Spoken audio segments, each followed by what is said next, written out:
He's got the sauce for sure. Sauce Gardner is ready for year 2 in New York, and the reigning Defensive Rookie of the Year sat down with our very own Field Yates this week to talk all about it. Take a listen.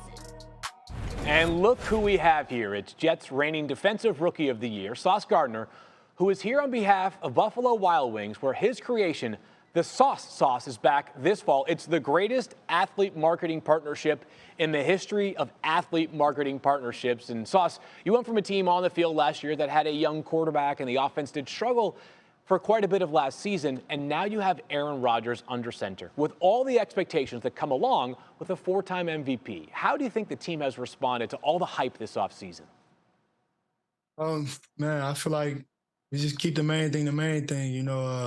Having Aaron, that's a great addition. Don't get me wrong. It's Aaron Rodgers being one of those guys who just down to earth, who just want to get to know his teammates, and just continue to bond with the rest of us. So, that just made it easier. You and Aaron both very comfortable on the field, of course, and you go up against Aaron Rodgers in practice every day. What's the hardest part about trying to slow him down?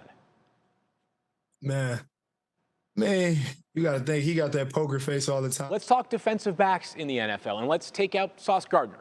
There's so much talent right now in the NFL amongst cornerbacks. Who do you think is the best cornerback not named Sauce Gardner in the NFL right now? DJ Reed. I love the support for your team. Okay, so let's take that one step further, because I think DJ is one of the most underappreciated players in the NFL, and he was awesome playing opposite of you last season. Let's make it non-Jets cornerbacks. Is there a cornerback that comes to mind that you say, that guy's the real deal? I think Pat Surtain. I think he the real deal. Doing his thing. He doing his thing in Denver for sure. Let's look backwards for a second here. As of course, you guys went out to Canton this summer as another Jets corner. Darrelle Revis was inducted into the Hall of Fame. Special moment that week where Aaron Rodgers told you that you would end your career that way as well. What was it like hearing that comment from a guy in Aaron Rodgers that, of course, will one day be a Hall of Famer? Man, it was a blessing. It was great. And, hearing that from Aaron, it was great because I could tell he actually meant it. You know what I'm saying? It wasn't something that he was just saying it just to say. He actually meant it. He actually could see something in me. So, that just motivated me even more as well, because he a Hall of Famer. It just made me want to just keep working even harder. I'm looking forward to it. I'm not sure you could have done any more as a rookie to make that first step towards Canton one day, but you have lots of football ahead of you on the NFL regular season fields. Let's talk about the off-season or off-the-field stuff that you guys have been dealing with this summer because, of course, we've all loved watching Hard Knocks every Tuesday. But are you going to be relieved when the cameras are not following you around every second of every day sometime soon? It's not really going to feel like a difference, because I don't really pay attention to it anyway. So it's going to be cool, I always keep the main thing the main thing. Whether the camera's around or not, I'm always going to be me. All right, you find a way to compartmentalize better than somebody like I would be able to do. Let's get you out of here on this one, as I guess part of the reality of being in New York is that you are always in the limelight. That includes during the offseason when you and Aaron Rodgers were amongst the Jets that were making the rounds at some of the big events around New York City. Plenty of sporting events included. What's it like hanging out with Aaron Rodgers when he's not inside the facility? It's great, it's Aaron. Everybody know Aaron. It's New York, so they know me as well. He's going to keep building that bond. He's been a great guy. He's helped me a lot with my game, even though he plays quarterback.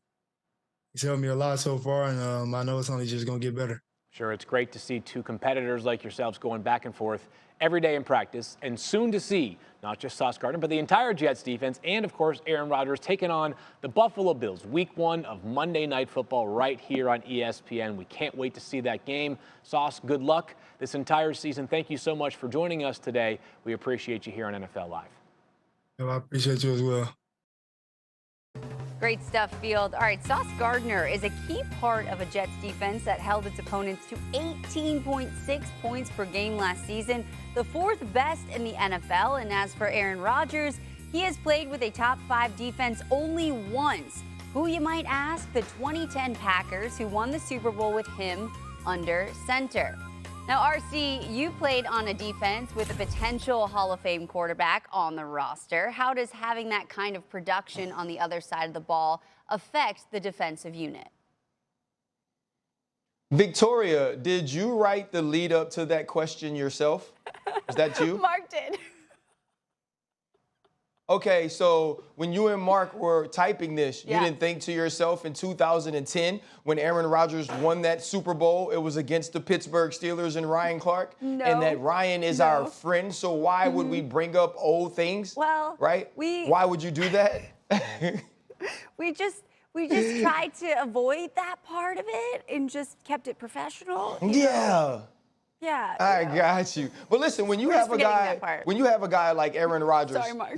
when you have a guy like Aaron Rodgers, which we had in Ben Roethlisberger, you always think that you're in the game. You always feel like if we get one more stop, if we're able to get a turnover, we now have an opportunity to win. I remember we were in the divisional round of the playoffs in 2010 against the Baltimore Ravens, and you heard defensive coordinator Jeff Albrick say it. That's our guy. This is our dude. There's only one person in the world that can make that throw. And when you feel that way, whether it's on the sideline or on the field, you have the ultimate confidence that if I do my part, I know 8 is going to do his part. And that's a feeling this team has not had until this year. Absolutely. And Damian, when you look at that defense, how does an offense go about implementing a game plan against them each week? Yeah, Victoria, it's going to be tough because they have elite players at all 3 levels of their defense. But I would say the one area that you look at, particularly from last year, was their run defense. No, the Jets are gonna really need some help because they've lost 4 straight season openers, so they're gonna need some help.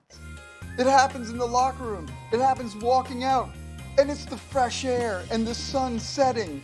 It's just thinking what an awesome day it was because of whatever it was. A conversation I had with Mekhi, getting to see Billy Turner and catch up with him. A play that happened that really was fun that we talked about and wanted to happen. Or we're driving to the city and you hit that spot before you go in the tunnel and you're looking across to the city going, how cool is my life now? Every day I'm thinking, and I won't say it out loud, but I'll sit back with the guys in the room, take a second sometimes, and it's just, how cool is this? I mean, that's probably, I don't know why. Probably exactly how it sounded. I don't know why. I feel really dirty right now. Like I feel like I walked in on something. I feel like I walked in on something as a child that I wasn't supposed to walk in on. Like that was, there was some language in there that didn't sound like he was talking about having a good day. Like, it's like Aaron Rodgers, bro, has gotten so introspective. Like I'm no longer smart enough to keep up. And like the dopest part about it is, I'm sure when he says it, because Jeff made it sound like a Fabio novel, I'm sure when Aaron Rodgers said it, it seemed like some really smart stuff. But when Jeff read it, it felt like his last ex-girlfriend before he met his wife and he was writing a letter to her. That was crazy, bro. Never let Jeff read Aaron Rodgers quotes ever again, ever. No, I think it was a great try. Jeff needed like one of them mushrooms or something to kind of relax him or something. He was too tense, man. Happy hour started early. Yeah, There's bro. a lot. Like I kept trying. Yeah. We kept trying to get He need a behind darkness it. retreat. Thanks for watching ESPN on YouTube. For live streaming sports and premium content, subscribe to ESPN Plus right now.